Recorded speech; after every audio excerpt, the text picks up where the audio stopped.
안녕하세요. 반갑습니다. 14강입니다.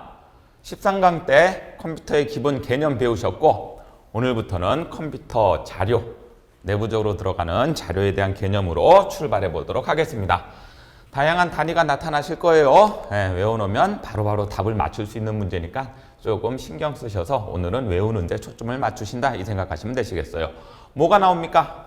컴퓨터에서 쓰이는 자료의 개념, 그리고 단위, 그리고 용량과 처리 속도 단위, 그리고 자료를 표현하는 방식, 우리가 볼 때 어떤 식의 글자로 나타낼 수 있는지 그런 코드적인 측면에 대해서 내부적인 개념이에요. 그래서 여러분들 어렵진 않으신데 잘 기억하셔라 이 말씀 드리는 겁니다.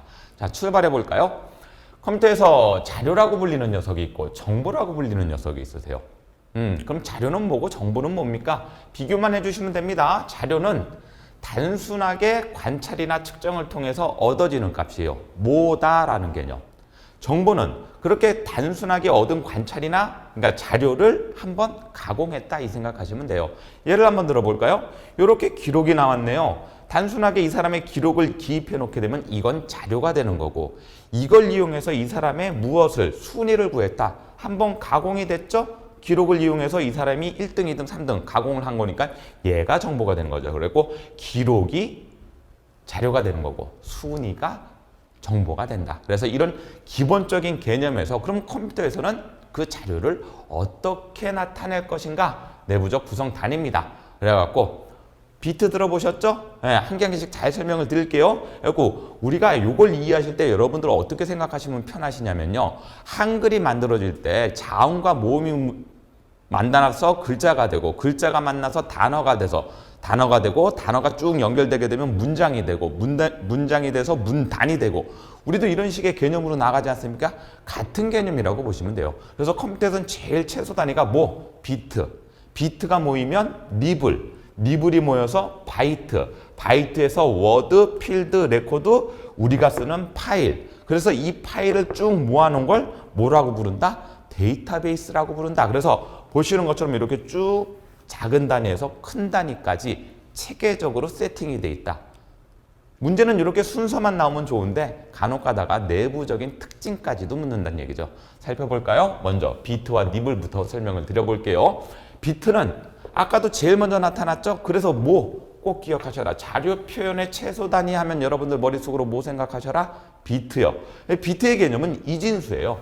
컴퓨터에서는 무엇과 무엇으로 0과 1로 모든 것들을 나타낸다 이 생각하시면 돼요. 그래서 숫자 2개만 사용한다고 그래갖고 이진수라고 그러고 우리가 십진수라고 그러죠. 우리가 사용하는 숫자를 0에서 얼마까지 9까지 10개 숫자를 사용한다고 그래갖고 십진수라고 부르는 겁니다. 뭐 진수라는 개념 그렇게 어려운 거 없으니까 0과 1을 나타내서 1을 가지고 0과 1을 가지고 그래서 자료를 표현하는 최소 단위가 뭡니까? 비트가 된다는 얘기죠. 쉽게 말씀드리면 자음, 모음 이렇게 생각하시면 편하실 거세요.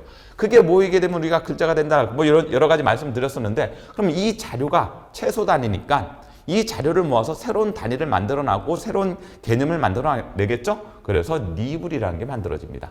비트 몇 개가 모이면?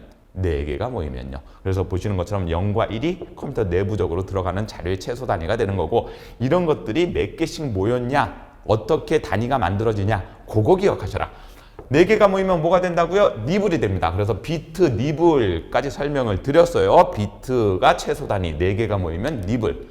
그래갖고 비트가 몇 개가 모이면 8개가 모이면은 바이트가 되는 거죠. 니블 2개가 모이면 바이트가 되는 거예요. 그렇죠? 그래갖고 이게 컴퓨터에서는 문자 표현의 최소 단위로 사용되게 됩니다. 그래서 8개가 모여갖고 1바이트가 되고 일반적으로 영어 숫자는 컴퓨터에서 몇 바이트를 먹고요. 1바이트를 먹고 한글 한자 특수문자는 몇 바이트를 먹는다? 2바이트를 먹는다. 그래서 여러분들이 한글 같은 거, 뭐 엑셀 같은 거 프로그램 짜갖고 글자 치게 되면 용량이 결정되는 이유가 이런 데서 용량을 넘겨준다. 이렇게 생각하시면 되는 거죠.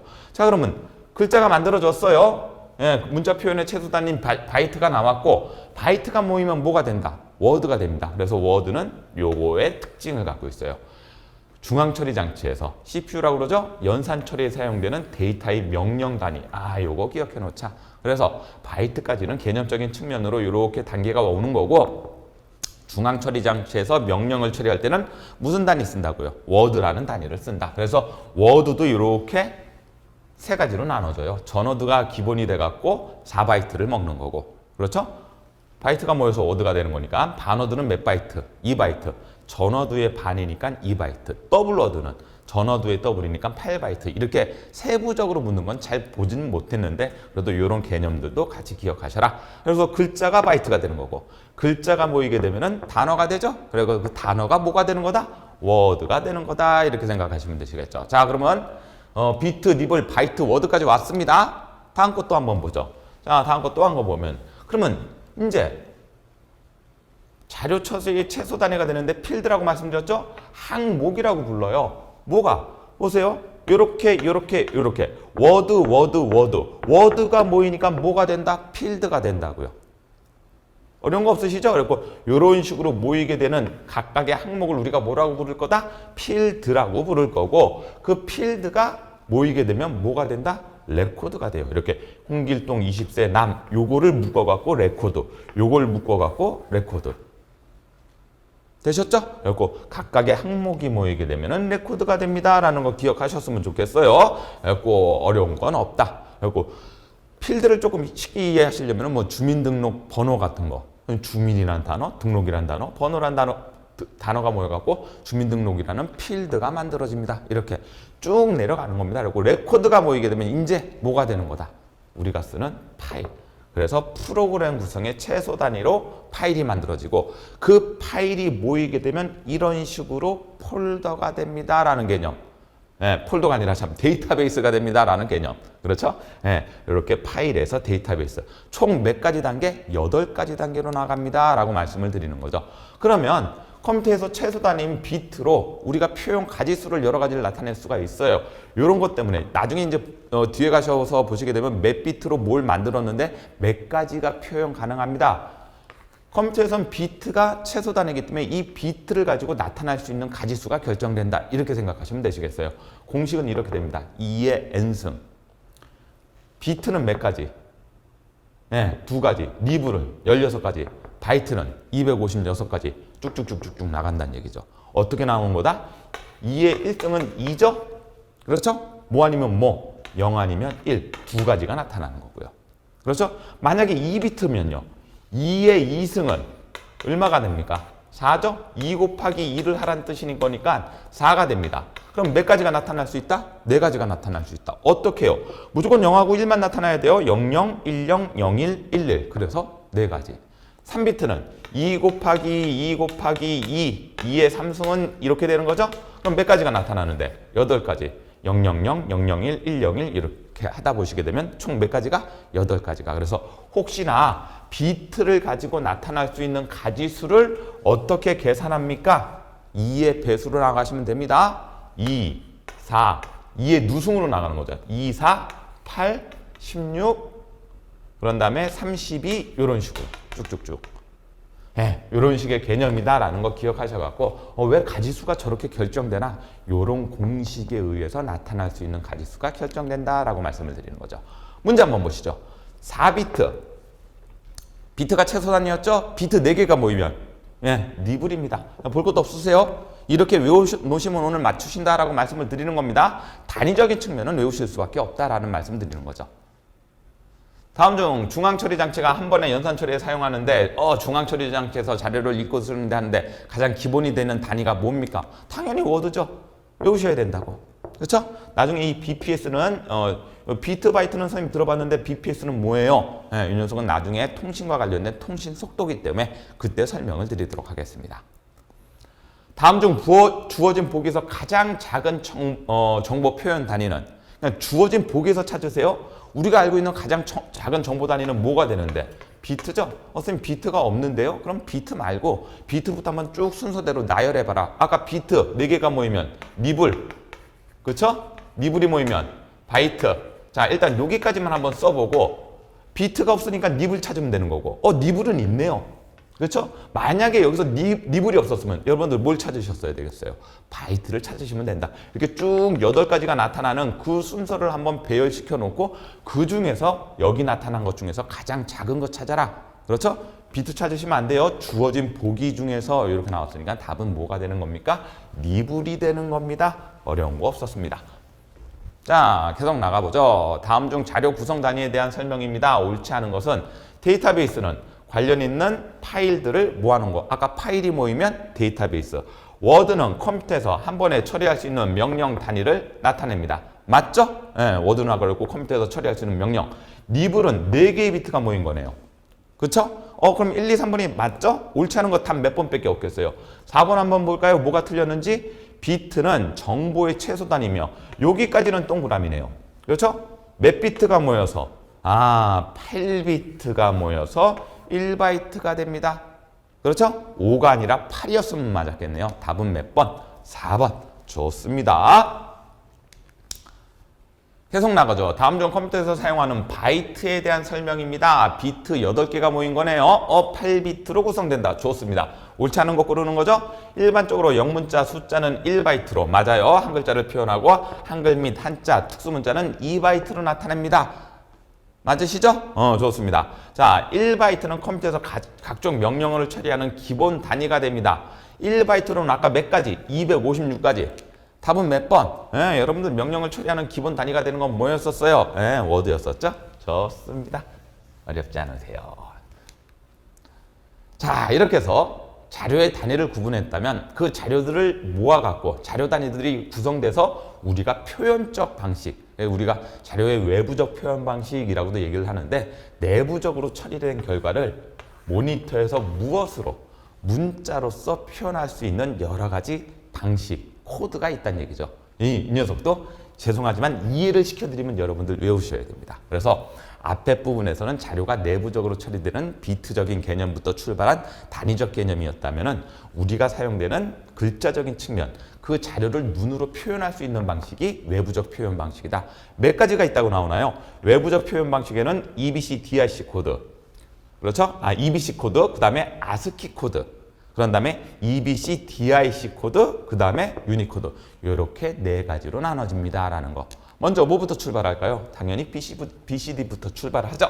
자, 먼저 외부적 표현 방식의 첫 번째 BCD 코드. 2개의 종비트, 자료의 형식을 결정하는 부분과 실제 문자 값을 나타내는 부분으로 해갖고 그럼 총 몇 비트가 구성돼요? 6비트가 된다는 얘기예요. 6비트. 2개의 종 비트하고 4개의 디지트 비트니까 몇 비트로 구성되어 있다고요? 6개 비트로 구성되어 있고 몇 가지 문자를 표현 가능하다? 64가지 문자를 표현 가능합니다. 대소문자 구별 불가능합니다. 그리고 소문자는 대소문자 구별이 불가능하고 소문자는 표현 가능 불가. 소문자는 표현이 불가합니다. 그렇죠? 그리고 일단 기본적인 글자만 나타낼 수 있다. 대소문자 불가능해요. 소문자도 불가능합니다. 좋습니다. 그리고 난 상태에서 특징. 그런 다음에 ASCII 코드로 넘어오죠. 얘는 몇 개? 3개. 그런 다음에 4개. 그럼 얘도 총 몇 비트로? 7비트로 구성이 되어 있다. 맞으시죠? 총 몇 가지? 128가지의 문자를 표현하고 대소문자에 여기서부터는 구별이 가능해집니다. 어디에 주로 쓰인다? 통신용. 그렇죠? 데이터 통신과 이렇게 거기에 사용되는 문자 표현을 할 때는 ASCII 코드를 사용합니다. 여기다가 1비트를 추가해요. 그럼 총 몇 비트가 될까요? 8비트가 되죠? 그래서 256가지의 문자 표현도 가능해집니다. 그리고 뭐 그래픽 문자 같은 표현을 여기서 1비트를 표현해서 가능하다. 뭐 이런 방식이 있다라는 것만 기억해 놓으시고 일단 그냥 단순하게 ASCII 코드 묻게 되면은 몇 비트로요? 7비트로요. 이렇게 기억해 주시면 되시겠어요. 항상 존 비트는 바뀌지만 디지트 비트, 문자 값을 나타내는 요 비트는 4개로 고정되어 있다라는 거 기억하시면 되시겠고요. 자, 그런 다음에 EBC, DIC 코드 총 몇 비트? 4개, 4개니까 몇 비트? 8비트가 되겠죠. 기본적으로 얘는 256가지. 되셨죠? 어디에 쓰입니까? 주로 대형 컴퓨터의 범용 코드, 일반적인 코드로 쓰이는 게 EBC, DIC 코드다. 그리고 다른 말로 하게 되면 확장, 이진화, 십진 코드 이렇게도 얘기를 하게 됩니다. 마지막 뭐가 있다? 유니코드. 전 세계에 있는 모든 문자를 나타낼 수 있도록 만든 코드 방식. 모든 문자 그러면 여러분들 머릿속으로 유니코드 하세요. 얘는 그냥 깔끔하게 2바이트를 사용합니다. 모든 글자를 표현하기 위해서 종류가 많으니까. 그래서 몇 가지? 16비트로 사용한다는 얘기죠. 그러니까 요거랑 요거랑은 똑같은 얘기예요. 그래서 전 세계에 있는 65,636가지의 문자를 표현하고 얘가 유니코드가 모든 문자를 교환하거나 뭐 이렇게 전송할 수 있게끔 하는 국제 표준 코드가 됩니다라는 거 기억하시면 되세요. 그래서 외부적 표현 방식에는 몇 가지가 있다? 이렇게 4가지가 있게 됩니다. 문제 한번 보실래요? 다음 중 컴퓨터에서 사용하는 아스키 코드 7비트짜리죠? 옳은 것은 고르십시오. 페리티 비트를 이용해서 오류 검출과 오류 교정이 가능하다. 요거는 나중에 페리티 비트 기타 코드에서 좀 설명을 드릴게요. 표준 아스키 코드에는 3개의 존 비트와 4개의 디지트 비트로 구성되며 주로 여기가 틀렸네요. 주로 대형 컴퓨터의 법령 코드는 뭐죠? EBC, DIC 코드. 그냥 외우셔야 된다는 얘기를 말씀을 드리는 거예요. 표준 코드는 7비트를 사용하며 영문, 대소문자, 숫자, 문자 맞죠? 대소문자 구분한다고 말씀드렸었죠? 확장 코드는 8비트 해갖고 멀티미디어가 아니죠. 문자 표현입니다. 여러분들 이거 문자 표현이에요. 멀티미디어가 아닙니다. 그래서 답은 몇 번이다? 옳은 것은 3번이다. 지금 배우시는 모든 코드는 아까 말씀드렸죠? 문자를 표현하기 위한 코드지 멀티미디어 자료를 표현하기 위한 코드는 아닙니다. 라는 말씀을 드리는 거죠. 답은 그래서 3번. 좋습니다. 개인용 컴퓨터에서 정보통신용으로 가장 많이 사용되는 코드로 3개, 4개, 그럼 몇 개? 7비트. 그렇죠? 그러면 여러분들 기본적으로 뭘 생각하셔야 된다? 아스키 코드를 생각하셔야 된다. 답은 몇 번? 4번. 좋습니다. 다음 중 컴퓨터에서 사용되는 유니코드에 대한 설명입니다. 얘는 몇 바이트? 2바이트. 그렇죠? 몇 비트? 16비트. 똑같은 얘기라고 말씀을 드렸어요. 그래서 나타날 수 있는 가지수는 몇 가지? 몇? 1바이트가 여러분들 256가지. 아까 바이트가 256가지를 나타낸다고 말씀드렸지 않습니까? 그럼 문자 최대 가능수는 일단 얘는 말도 안 되고 아까 65,000 얼마라고 말씀을 드렸었지 않습니까? 그리고 문자 가능수가 아니라 뭐 나타낼 수 있는 가지수 뭐 이런 것도 해당되지 않습니다. 그리고 요 녀석은 땡. 에러 검출이나 교정이 가능한 거다. 얘도 땡. 조금 이따 설명드릴게요. 그런 다음에 빠르게 수행하기 위해서 존 비트와 디지트 비트로 구성된다. 그런 다음에 데이터 처리와 교환을 위해서 한 개의 문자를 몇 비트로? 16비트로. 그렇죠? 답은 몇 번? 4번이죠. 존 비트와 디지트 비트는 이 앞에 있는 부분 확장 이진화 코드까지 그렇게 식으로 나타냈고 유니코드는 그냥 2바이트를 사용해서 문자를 나타낸다. 이렇게 생각해 주시면 되시겠어요.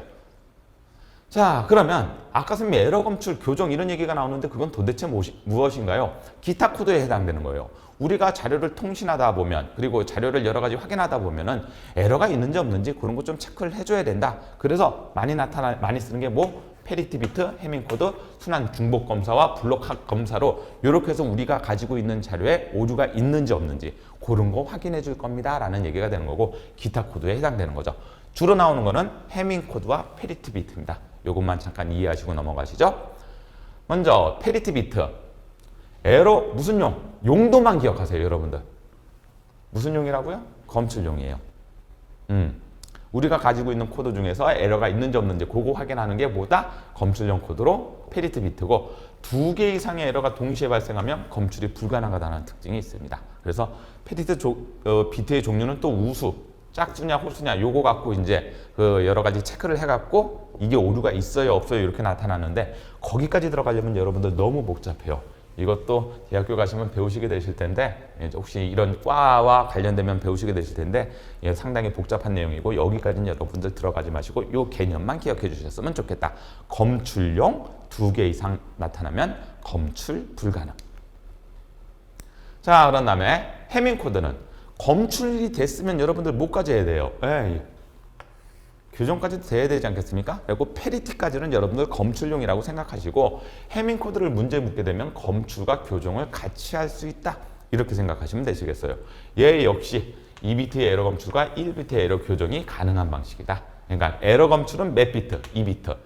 교정은 1비트. 이런 식으로 생각해 주시면 되는데 여기까지도 자주 묻지 않고 이 코드에 대한 특징 위주로 종종 묻게 되니까 여러분들 특징 잘 기억해 주시면 되시겠어요. 자, 이제 우리가 쓰는 단위들에 대해서 조금 정리해 놓고 마무리를 지어보죠. 기억 용량 단위예요. 우리 여러분들 뭐 킬로바이트, 메가바이트 이런 얘기 들어보신 적 있으시죠? 뭐에서 기초를 합니까? 얘는 우리가 기본 단위는 비트지만 실질적으로 컴퓨터에서 저장되는 단위는 바이트부터 출발을 합니다. 기억하시면 되시겠어요? 그리고 바이트가 몇 개 모였냐에 따라서 다양하게 다음 단위로 연결이 된다는 얘기죠. 바이트가 1024개가 모이면 킬로바이트가 돼요. 1024개가 또 모이면 메가바이트. 들어보신 적 있으시죠? 우리 용량이라든지 영화 같은 거 보실 때 그 용량이 몇 메가냐, 몇 기가냐 이런 거 들어보신 적이 있을 거예요. 계속 1024개씩 모이면서 메가가 모이게 되면 기가가 되고 기가가 모이면 테라가 되고 여기까지는 여러분들 써보신 적이 있으실 거예요. 지금 요즘 나오는 기억장치 이런 식으로 테라바이트까지 나오죠? 네, 여기까지는 우리가 상용화가 됐다라고 말씀을 드리는 거고 이게 1024개가 모이면 펩타바이트가 됩니다. 그리고 이게 1024개가 모이면 에라바이트가 되고요. 근데 여기까지는 우리가 써본 적이 없다. 테라바이트까지는 현재 우리가 상용화가 돼 있습니다. 이렇게 생각하셔갖고 이런 거 여러분들 문제 내기 좋지 않겠어요? 순서 쭉 나열해 놓고 그 순서로 옳은 것은 옳지 않은 것은 그렇죠? 그러니까 여러분들 이런 단위들은 꼭 기억하셔갖고 순서 낮은 것부터 높은 순으로 꼭 외워주시면 되겠습니다. 그러면 용량 단위가 있으면 속도 단위도 있겠죠. 그렇죠? 속도 단위. 느린 것부터 빠른 순으로. 밀리초. 여러분들 요거 제가 이렇게 적어놨죠? 10의 마이너스 3승분의 1. 이게 무슨 뜻입니까? 요거 분수로 나타내라는 얘기예요. 어떤 식으로? 1000이 분모로 들어가고 위에 1이 박히면서 1000분의 1초예요. 이런 뜻이 되는 거죠. 그리고 얘는 밀리초는 1000분의 1초. 마이크로초는 공이 3개가 더 붙으면 되죠? 100만 분의 1초, 1, 10, 100, 1000만, 10만, 100만, 100만 분의 1초. 나노초는 공 3개 더 붙으면 됩니다. 피코초는 공 3개 더 붙으면 되고요. 펜토초도 공 3개 더 붙이면 되고 아토초도 공 3개 더 붙이면 돼요. 이런 식으로 이렇게. 그러면 여러분들 한번 물어볼까요? 용량 단위는 큰 게 좋겠죠. 왜? 용량 많이 저장할 수 있으니까 큰 게 좋고요. 속도 단위는 밀리초가 좋은 거예요? 나노초가 좋은 거예요? 나노초가 좋죠. 왜? 훨씬 더 빨리 처리한다는 얘기가 되는 거니까. 그래서 얘는 이쪽으로 갈수록 더 좋아집니다. 요 생각해 주셨으면 좋겠어요. 그리고 단위 들어보신 용어가 아마 마이크로, 나노 기술까지도 들어보신 적이 있기 때문에 여러분들 나노초까지가 나노 기술이 뭐냐? 100만 분의 1을 다루는 기술이다. 이렇게 생각하시면 되시는데 100만 분이 아니죠. 100만, 1000만, 10억 분의 1을 다루는 기술이다. 이렇게 생각하시면 되시겠는데 그 뒤에 것들은 들어보신 거 피코초, 펜토초, 아토초 영어로도 나올 수 있고 한글로도 나올 수 있기 때문에 죄송하지만 외워주셔야 됩니다.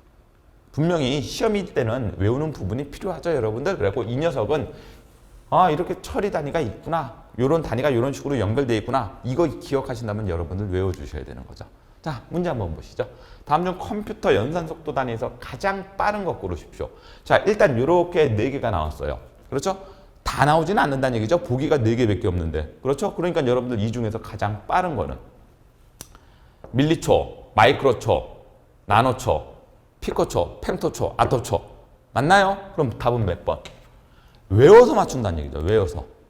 그래서 여러분들 이게 뭐야? 이거 나 안 외웠는데 그럼 여러분들 그거 찍을 수밖에 없잖아요. 그러니까 이런 파트는 조금 외워놓고 넘어가셔라 라고 말씀드리는 거죠. 다음 중 1GB에 해당하는 것은 자 그럼 기가바이트 한번 보죠. 먼저 바이트를 기준으로 1024개가 모이면 킬로바이트가 되죠? 그렇죠? 킬로바이트 1024개가 모이면 메가바이트가 됩니다. 그렇죠? 메가바이트 1024개가 모이면 그때 기가바이트가 되죠. 순서대로 나가게 되면 그럼 1024개가 몇 개씩 모인 거예요? 3개씩 모인 거죠. 그러니까 곱하기를 해줘야 돼요. 모인 거니까 답으로 몇 번? 3번이죠. 간단해요. 그래갖고 단위를 외우고 그 밑에 들어가는 그 기준을 외워주신다면은 요렇게 써보고 바이트에서 출발해서 1024, 1024, 1024 그러면 1024 3번 곱해주면 되겠구나. 답은 몇 번? 3번. 외우시라는 얘기가 이런 얘기죠. 응용도 조금 해주셨으면 좋겠습니다. 다음 중 처리 속도 단위에 대한 설명입니다. 옳지 않은 것을 고르십시오. 맞는지 틀리는지. 자, 밀리초부터 시작하죠. 밀리초는 1000분의 1초. 밀리다음에 뭐가 나와요? 마이크로초가 나오죠? 이렇게 된 거. 마이크로초. 그게 10의 공 6개 분의 1초인데 공 6개 분의 1초를 나노초라고 해놨죠? 눈에 보이시나요? 이거 여러분들 단위수로 쭉 나갔었을 때 나노초는 10의 마이너스 9승분의 1초죠. 답은 몇 번? 2번이죠. 외우시란 얘기가 이런 얘기를 드리는 겁니다. 외우면 한 문제 맞춘다. 이 생각하시면 되시겠어요. 자, 마무리입니다. 이 파트에서 기억하셔야 될 건 딱 이거예요. 단위의 크기와 특징. 아까 정보의 최소 단위, 비트부터 시작해갖고 데이터베이스까지 나오는 단위의 크기와 특징 꼭 외워주시고 그런 다음에 자료 표현 방식 그런 다음에 기타 코드. 자료 표현 방식은 여러분들 외부적 표현 방식이라고 그래갖고 BCD, ASCII, EBC, DIC 그 다음에 유니코드. 기타 코드에는 오류 검출용이 있었죠? 오류 검출 더하기 수정하는 녀석이 있었어요. 오류 검출용을 우리가 페리티 비트라고 그랬고 검출 더하기 수정할 수 있는 걸 해밍 코드라고 불렀었죠. 그렇죠? 그런 것들에 대한 단위적 특징 반드시 기억하시고 외워주셔라. 또 하나 단위 배웠어요. 단위. 무슨 단위가 있고 용량 단위가 있고 뭐부터 시작하는 킬로바이트 바이트부터 시작해갖고 킬로바이트, 메가바이트 이런 식으로 넘어가는 용량 단위가 있고 그런 다음에 밀리초부터 마이크로초, 나노초, 피코초, 펜토초, 아토초 이런 식으로 나가는 속도 단위의 개념이 있었었죠. 이런 단위들 같은 것들은 문제에 나오게 되면 복잡하게 나올 수 있는 문제 부분이 아니에요. 외우고 있냐 없냐로 여러분들한테 답을 주겠다. 점수를 주겠다. 이 개념인 거죠. 그리고 어려운 거 없으니까 단위적인 특징, 종류와 특징 그리고 작은 거, 큰 거 요거 잘 기억하셔갖고 문제 충분히 푸셨으면 좋겠습니다. 자, 다음 이제 끝났네요. 종합 문제 들어가셔야 되겠죠? 이제 종합 연수 문제. 우리 컴퓨터 일반에 대한 컴퓨터란 개념 종합 연수 문제 많지 않아요. 한 9문제나 10문제 정도 종합 문제 여러분들 교재에 잘 나와 있죠? 그 종합 연수 문제 풀어드리고 그 다음 단계 넘어가도록 하시겠습니다. 자, 15강 종합 문제 연습부에서 다시 찾아뵙도록 하겠습니다. 오늘 수업은 여기까지 마무리 짓도록 하겠습니다. 감사합니다.